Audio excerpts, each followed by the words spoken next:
In retaliation, what Israel is doing is current affairs.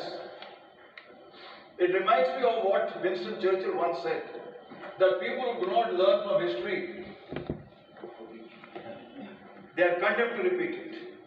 So we are the lucky ones who are here. We are trying to learn some lessons out of Israel-Hamas war, because we are also in somewhat situation quite akin to that, in some forms.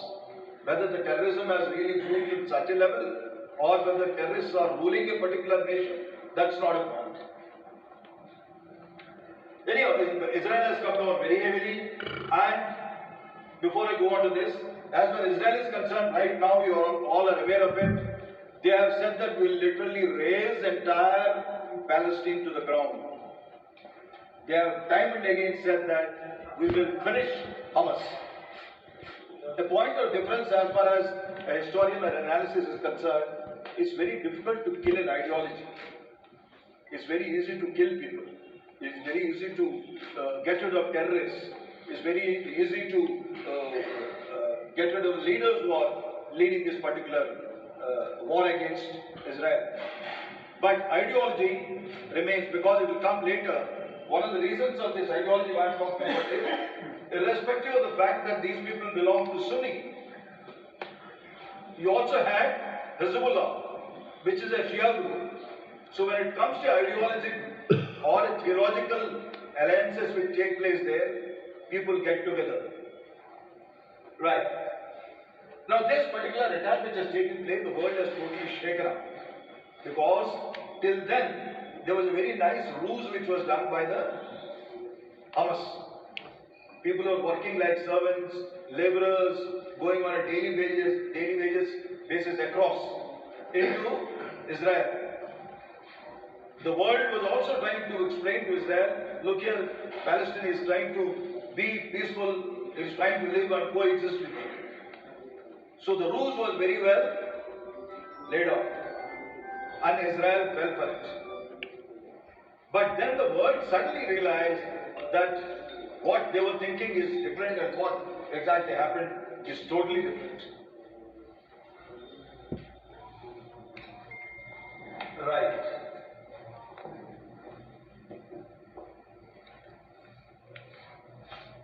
Now let's have a look at, before we get on to the national security issues, let's look at what are the fallouts at the international level.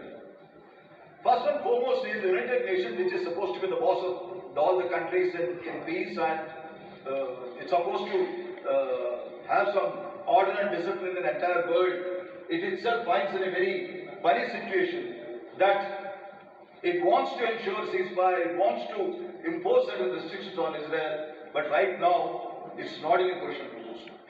So the United Nations position itself is getting undermined. We all must have read on the International Court of Justice also, where the South Africa went in for appeal against Israel, but nothing can happen. And people are saying, is this the case of double standards? That means if at all you are powerful in the world, you are unlikely to be questioned.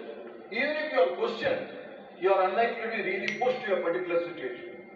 Israel right now is in that situation because it has a very powerful, very strong ally, that is the United States. Well, other issues are, as far as international diplomacy is concerned, I talked about this Abraham Accords, and also talked about the way the Saudi Arabia and Iran are getting together, how Saudi Arabia is also likely to get into Israel. That means peace is forming between all other Arab states and Israel. But that is now going to be halted. People are retracting from those stances. And at the same time, the last bullet is the most important.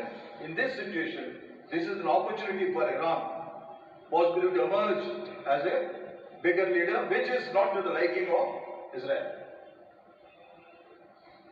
As far as part of the political the US dominance in this area, you all will agree that whether it's Saudi Arabia, whether it's Iran-Iraq war, whether it is with Qatar, bases which are existing, trying to control the Syrian part of it, the US always had a huge influence on these Arab countries. That itself is also being now put to test. Because the US would like to support Israel to the hilt till the last. Yet at the same time, it is answerable to various countries which are around to say that I am here to do justice. I am here to ensure that Palestine gets its particular share of peace and piece of land to live in harmony. So that is being put to test, and that is another very precarious situation as of now as far as United States is concerned. And you all know that whenever the ceasefire was recommended in United Nations forums, it is the US and UK which are always said no, not as it. As far as economic sanctions are concerned, not sanctions, economic problems are concerned, basically oil is the main component there. The cost of barrel right now from $90, people are looking at $150, and it has its cascading effect, it has a spiraling effect. It will affect the industrialization, it will affect the business, in turn there will be inflation, and in turn there will be higher deficit, interest rates will go up. So this is the fallout as far as the economic front is concerned. The third is the humanitarian effort, the fallout of it. We are witnessing that.